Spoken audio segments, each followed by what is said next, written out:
Have you ever been told you think too much? Do people assume you're being cynical when really you're just looking for evidence? Have you ever wondered whether constantly asking why is a personality flaw? The Bible has more insight into this than you might expect. This is episode 1 of a biblical look at every CliftonStrengths theme. Today, we're looking at analytical. Gallup describes someone high in the analytical theme as always asking why. The desire to know why what's being claimed is true. They're not out to crush ideas, but they're insistent that the reasoning behind those ideas be sound. It's a deep desire to understand how patterns connect. It's not biased, it's not emotional, it's just a genuine search for the truth in the information at hand. And they're always looking for the root cause, the deeper meaning behind things. And this is powerful.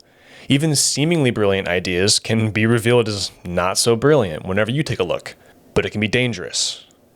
People are intimidated by that, and a lot of times they just won't present their idea at all because you're the idea killer. Before we get to my favorite biblical example of the analytical theme, let's take a little look at how this strength is supposed to be maximized. We start in the book of Proverbs, the book of wisdom. And I have a feeling we'll be back in this book a lot because the way that our strengths manifest themselves are usually pretty tightly connected to the way that we grow in wisdom.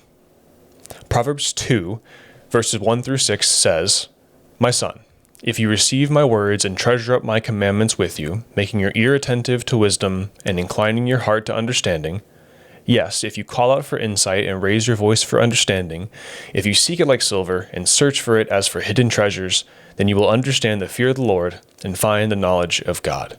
This is exactly like an analytical person. Ear attentive, heart open to understanding, seeking that understanding like silver, like hidden treasures. Further in chapter 2, Proverbs says, "Discretion will watch over you.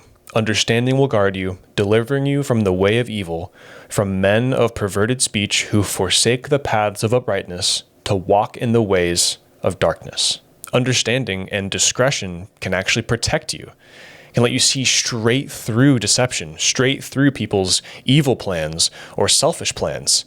It's like a clear wall for you. There's a consistent thread of clarity and truth throughout the entire Bible.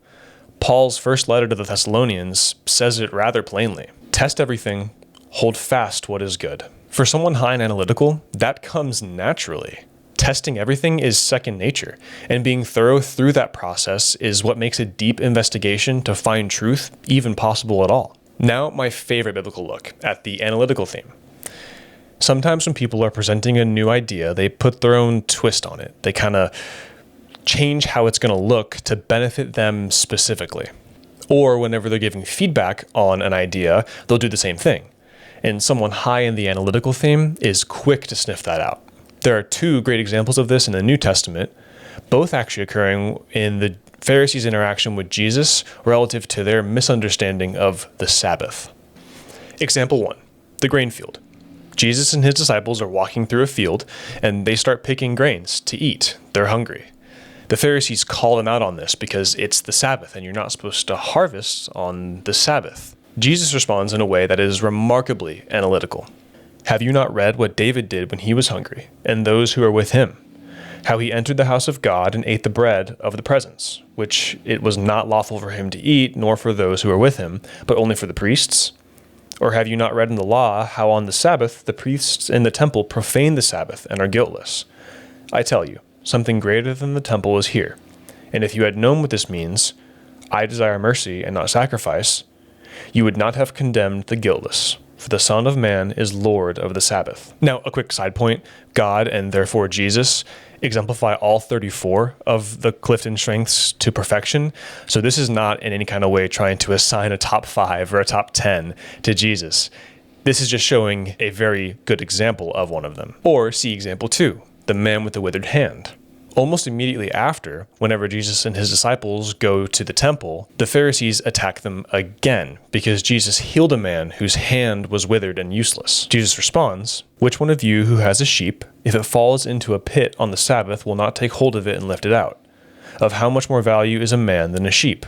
So it is lawful to do good on the Sabbath." Twice in a row, Jesus peels back the layers on someone's understanding and does it with a phenomenal example of love. He uses the Jewish history that the Pharisees know so well to show them that their data, quote unquote, doesn't align with the history they claim to know so well. Uncovering the root cause of a theory or a statement is vitally important, especially when it doesn't align with a known truth. But people won't like it when you do that. It's uncomfortable and they can feel as though you're judging them, which is why how you do it matters. Gently, like Jesus rebuking the Pharisees, not with condemnation, although they were being condemned, they were being rebuked, but with rhetorical questions, kind of leading them to understand the answer on their own terms, not telling them directly. Now, there were examples of Jesus telling them directly, flipping tables, kicking them out of the temple when they're selling goods, but there's a time and a place for aggressive correction. We see here in these very highly analytical, context-driven examples that doing it gently and lovingly out of like the kindness of trying to help that person is so important. And here's the thing. If you're high in analytical, you don't have to apologize for wanting evidence, asking questions, and digging deep into things. God wired you that way. He wants his believers to be intensely curious, digging deep like that, asking questions, and probably sniffing out heresies along the way too. But like every gift, it can be distorted by sin. Pride, fear, the desire to win can all hijack the strength of being highly analytical and turn it away from the actual intention of that gift, glorifying God. Scripture's invitation is not to stop being analytical or to stop searching for the truth, to digging deep.